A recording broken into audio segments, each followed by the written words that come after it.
August 30th, 1942. The spectacular advance of last week has by now nearly collapsed the German logistics.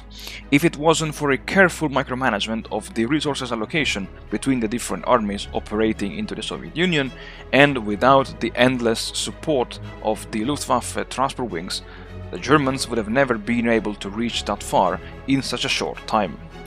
The capture of intact air bases along the shores of the Caspian Sea indeed allowed the Luftwaffe to fly in some last-minute supplies to prevent the panzers from becoming sitting ducks for weeks, if not even months. And this, coupled with the evident collapse of the Red Army along the Volga front, allows this week the Germans to strike another big blow against the Soviet Union. This week, in particular, are the men of the 36th Motorized Infantry Division, the ones who are being showered in glory from the Axis High Command when the message is received in Dnipropetrovsk in the forward headquarters. Because this week, the 36th Motorized Infantry Division occupies Astrakhan without a single shot being fired.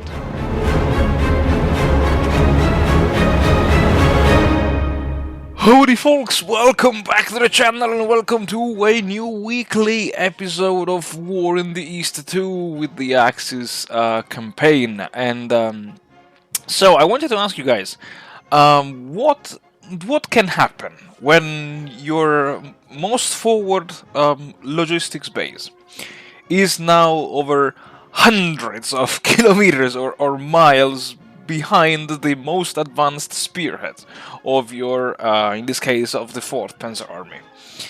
Well, it happens that there is nothing that you can do to resupply your men. And in this regard, again, I think I mentioned it in the past, but I have to say it again.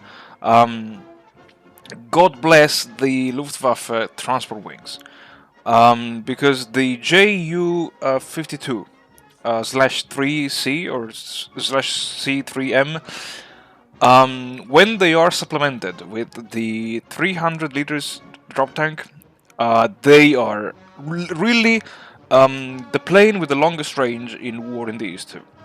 And having discovered this trick, I would say it really changed my life when facing let's say this situation of having so many units, so many divisions, so many armies into an area with literally no railways, no roads, no nothing, just pure hell, pure logistics hell. And besides that, the other, let's say, the factor that counterbalanced this poor logistics situation was the abysmal state of the Red Army. Because, yeah, I mean, come on, I just took Astrakhan without shooting a single bullet, without nothing. And why was the Red Army clustering those units around the Volga, while at least one of them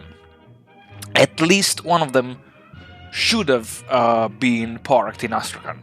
Because if you look at the terrain around Astrakhan, it's just swamps behind the Volga. So it would have been a bloody battle to take control of Astrakhan, because of course I would have needed again to cross the Volga, surround the swampy area, isolate it, wait 2-3 weeks, bomb it into oblivion, and then capture it.